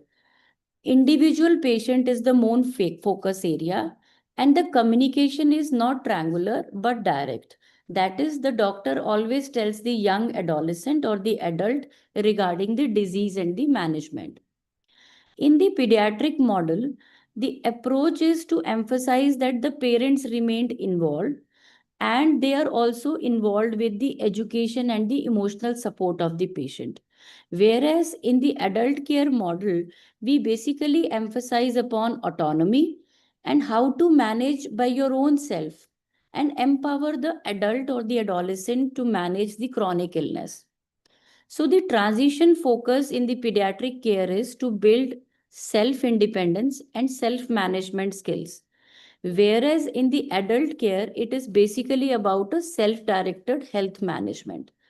The goal almost remains same because we want the well-being of the patient, but basically in pediatric care, we want to always ensure that family has given the support for the child and there is holistic care of the child. Whereas in adult care, it is about patient independence and informed decision making. So coming back to our index case, Maya, who was having the diagnosis of type 1 diabetes as a young child and was facing a lot many problems like her sugar was uncontrolled and then she was having some learning disability.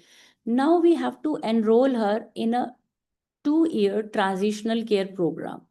So, what will we do in this case? We have to give her stepwise education on insulin self management, glucose monitoring, and we have to tell her what is sick day rules. Like we understand in diabetes, the insulin needs to be managed according to the condition of the patient. Like if the patient has to go for sporting event, then the insulin has to be managed otherwise. If the patient is sick, having high grade fever, viral illness, then she has to change the dose accordingly. And this family also needs to be considered that the child now requires gradual independence as far as the disease is concerned. The next slide will make you understand that how we work on it.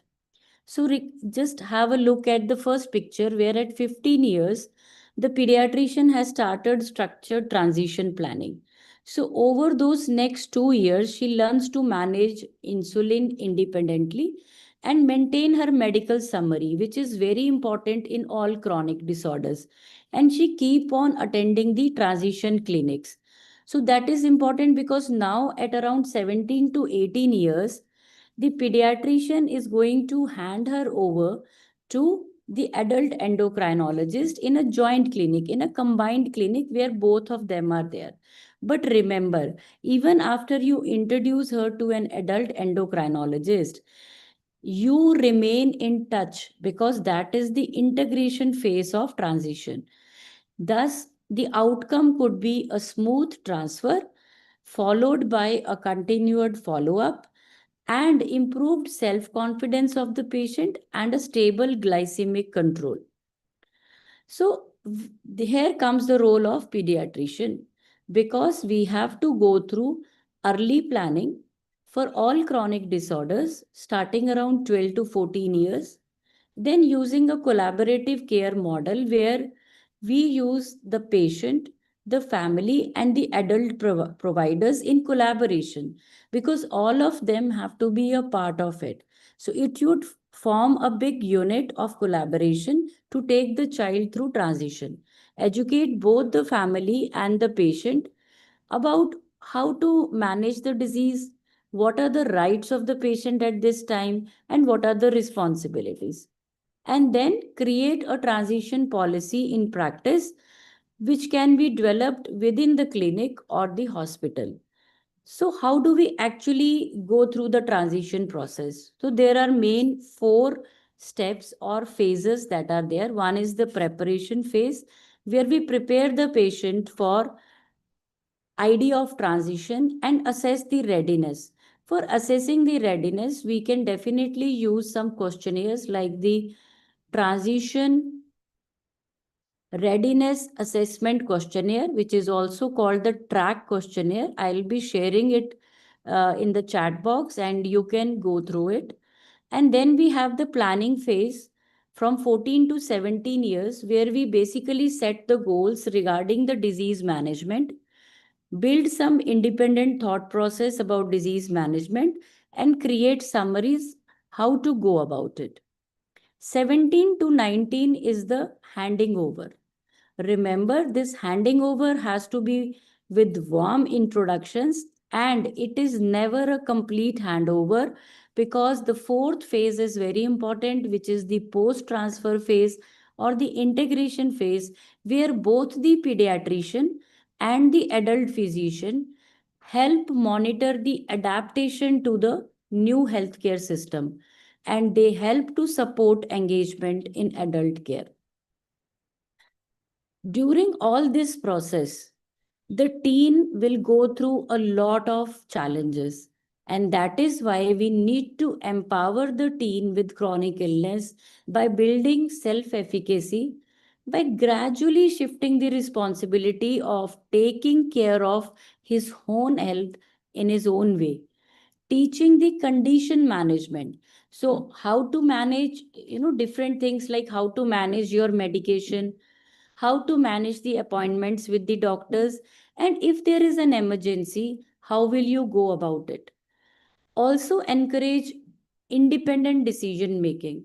Let him or her talk about how he or him feels about going autonomous in his life choices, because in most chronic disorders we understand that lifestyle management is an important and vital component of managing. Similarly, we have to address emotional health support because we require to do emotional well-being, addressing the anxiety, depression or stigma. And as Dr. Swati was mentioning, the support groups are a very important component of this empowerment of the teen and giving emotional health support. Taking another case, first we were discussing about a physical disorder, and this is another disorder that we can discuss. A male child who was diagnosed with ADHD at around 8 years. He presented with typically inattention, hyperactivity, and not sustaining focus in the class. He was going through behavioral therapy and parent teacher training as well, and he was able to maintain an average academic performance. At 15 years of age, now we have to plan transition of this patient to a pediatric psychiatrist. Most of the time, when we tell parents or the patient that he needs to be shifted to a psychiatrist, they really worry about. Then we have to tell them that psychiatrist is also a doctor and a healthcare provider, so he is going to take care about your ADHD as a chronic condition. And this patient slowly is told about using skills such as time management and coping strategies for stress. Family support is slowly reduced over a period of time to foster independence in the child. And this child, at 17 years, as a young adolescent, secured admission to MBBS. He was formally transferred to an adult psychiatric service through a combined joint clinic visit, where the handover was very warm and the adult psychiatrist started continuing the monitoring, including managing demands which are now coming out of his new occupation, that is, being a medical student, with emphasis on maintaining study schedules, sleep hygiene, and stress management. So, if we were to see this pictorial presentation of the transition, so at 8, he was diagnosed with ADHD. So, he was having regular appointments, but he was going with his parents. But at around 17, we started making him more independent with strategies and medication and telling him how to prepare medical summary. And as he began his journey into MBBS, we connected him with a mentor, supported him with the transition to a medical school. Plus, the successful transition helped him gain lot of confidence and independence, and the patient is now following up with a adult psychiatrist. So transitions can be very wonderful if we communicate well with the adult providers.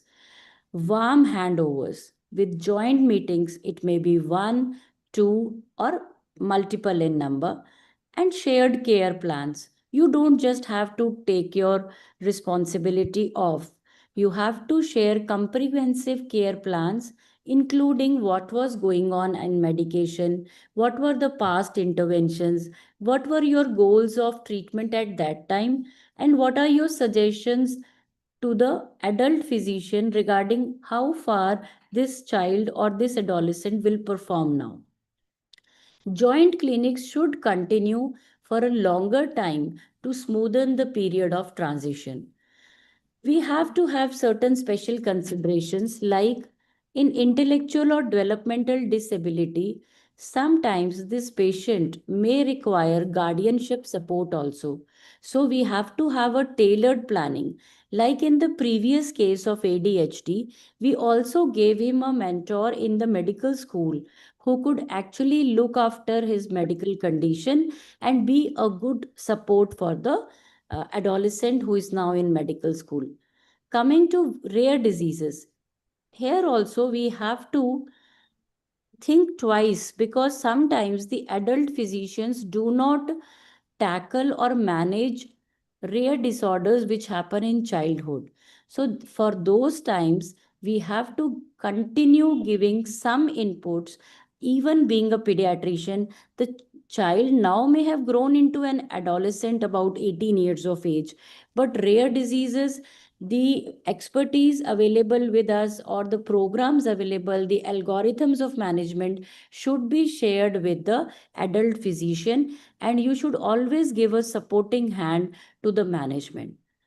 And thirdly, if there are socioeconomic barriers, then we have to definitely address the issues of insurance for these patients, sometime managing financial aids and access to resources. As you know, children with Down syndrome sometimes, when they grow up into adolescents, suddenly they don't have offers for employment. They don't know where to go and work. At that time, the vocational training that you have put the patient to and the support groups that you had enrolled the patient with during when the child was younger, you can use that and continue using it for the help of the patient. These are the tools and resources that can help us for smooth transition. That is the questionnaire, transition readiness assessment. Then we have portable medical summaries which are available and carry. Hello. Then we have digital tools and apps which are there for medication reminders, especially in diabetes where they are very helpful. They will give you a reminder when to give the insulin, when to check your sugar, when to do your laboratory test, and symptom tracking and education can be done. And vital component is peer support and advocacy groups.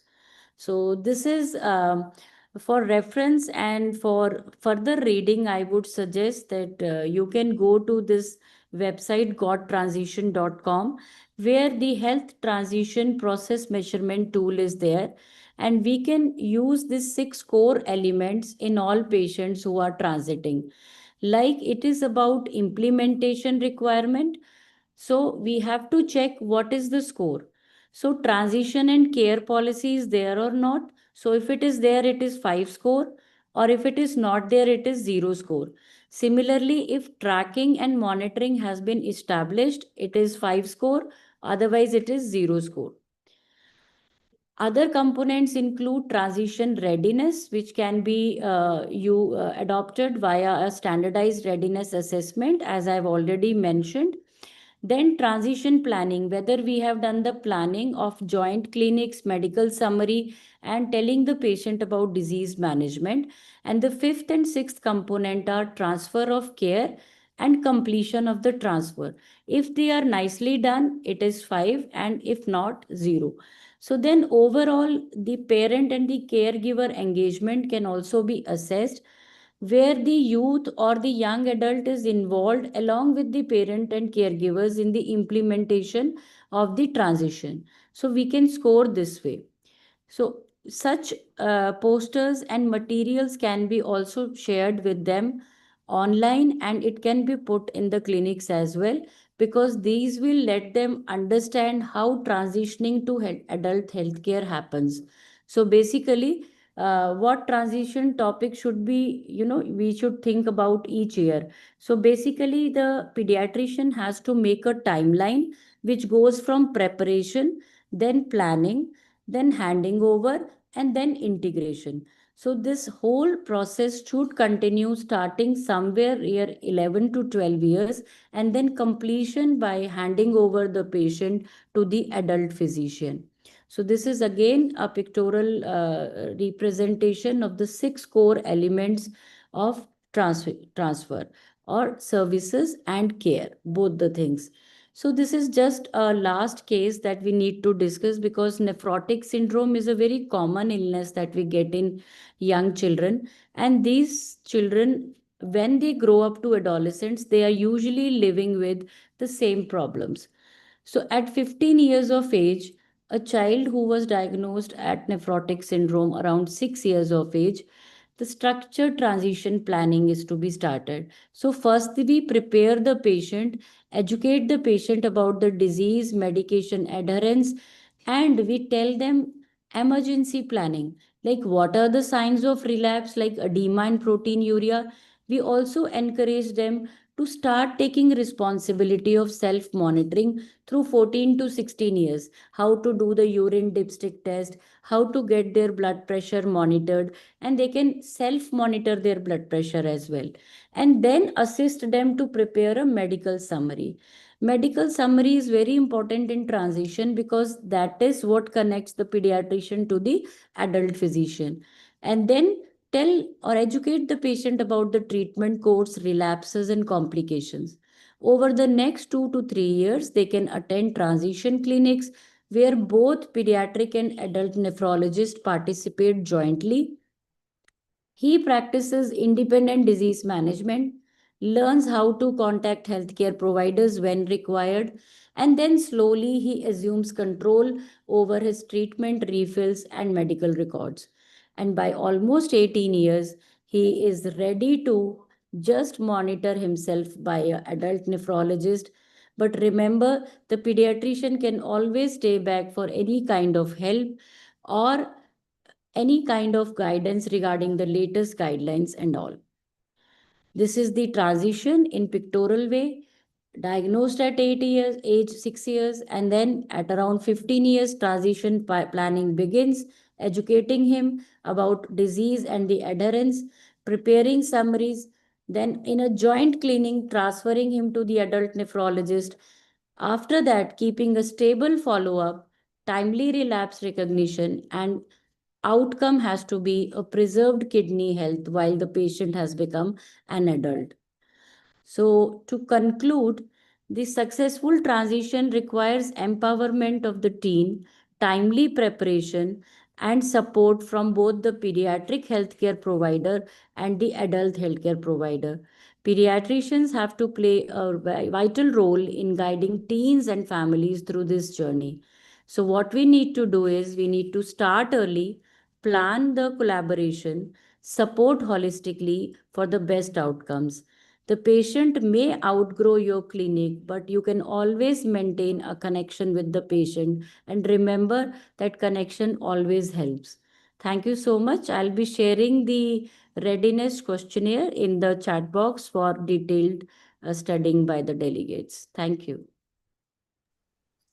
Thank you, ma'am.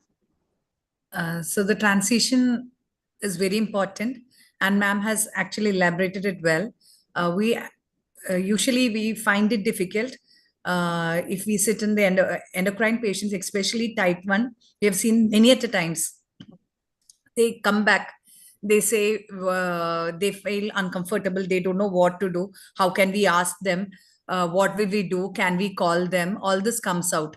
So for the past so many years, we have been trying but now it becomes very easier for us. Like ma'am said, the transition actually takes years. It's not that one day you can ask them to go. It takes years.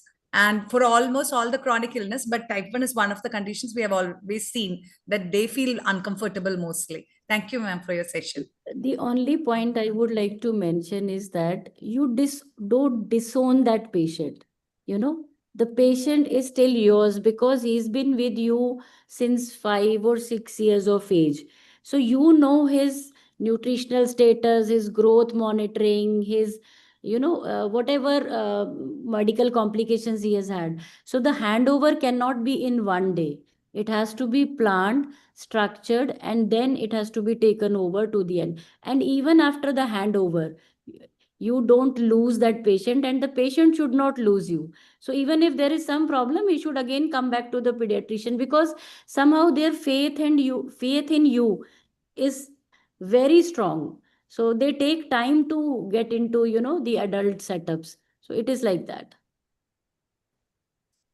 Thank you, ma'am.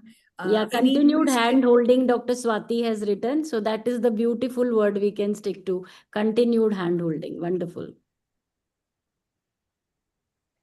Delegates, any question you want to unmute and ask the speakers, you can go forward. Or anyone who wants to ask or share any thoughts. Preeti madam is there. Ma'am, any comments? Preeti madam, are you there, ma'am? Yes, Deepa, I'm there.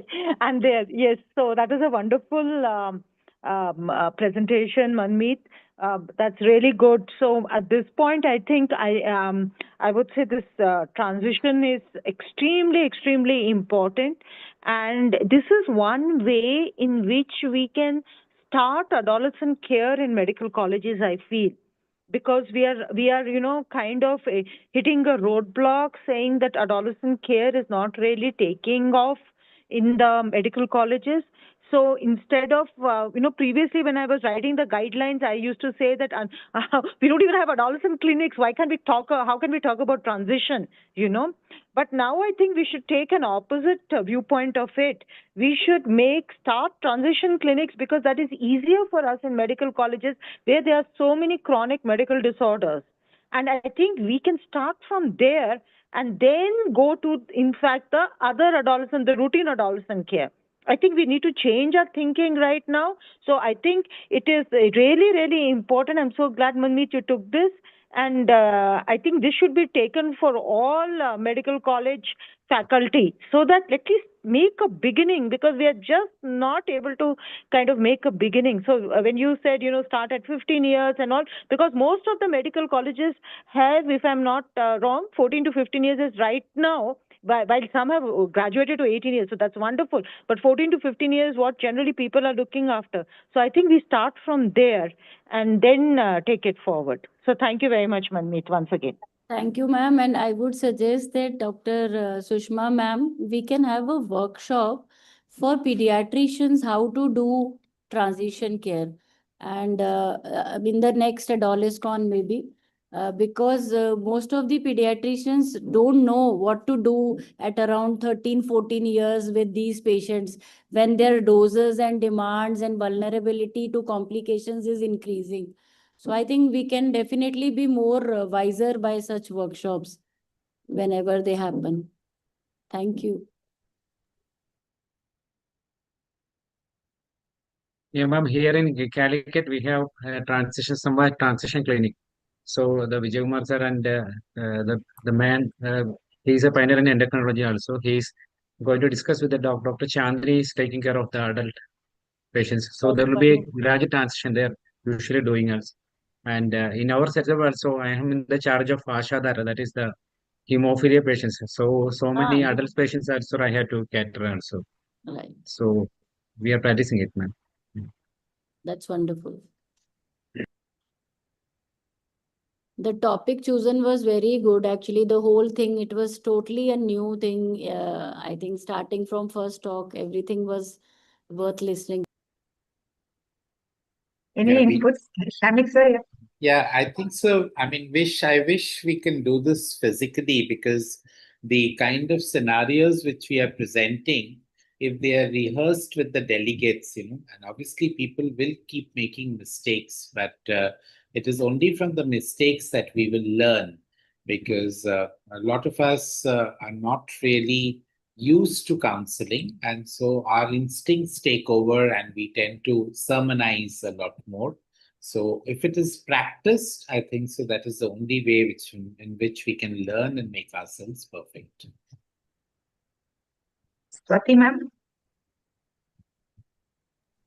Yes, I agree with what Preeti madam has said, and also with what Shamik sir has said. And yes, we will definitely remember Manmeet madam, that in the coming Adolescon, maybe we can keep this workshop on transitional care. And I think we should also involve physicians in that, right? So it makes Ma'am, it's the thing happening in complete. Jaipur, so I think Surely I will keep look it in forward mind. to it. Yeah. Yeah, definitely. It was Dr. wonderful Prashant, any to inputs? everyone. Dr. Prashant, are you there? Parvati ma'am, are you there, ma'am? Parvati ma'am?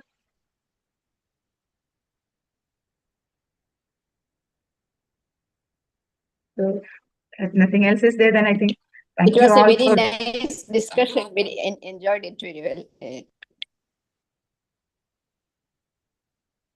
Got very nice, excellent workshop.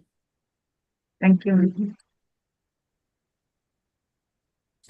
So, I would like the posters will be posted in the WhatsApp group only. So request all the delegates to take the posters, and the certificates will be sent to your email ID. And I would like to thank once again all the faculties for all the effort you have taken. I know it's actually many of the topics are really quite new. So in a very practical way, it has been elaborated, and all the talks were excellent actually. Thank you all for your time, and all the delegates, especially for sparing a Sunday evening.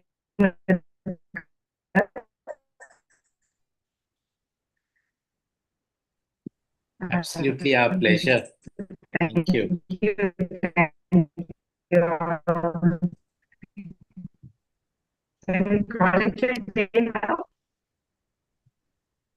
I think Deepa's net is breaking. Thank you. I had already done the vote of thanks, and I thank for making it a grand success. It's actually a grand success. The topics were really good and very well held, so that we are also happy that we could do it, and it's moving forward to be a physical later on a workshop, which would be very useful one, and obviously a national level, if it is done, it would be like more people will be able to attend it. So we are very happy about that. And thank you to all the speakers and all the delegates. Can we call it a day, sir? We'll Yes. Yeah, stop thank there. you so much. Thank you. Thank you. Okay. Thank you so much. Thank you. Thank you. Thank you.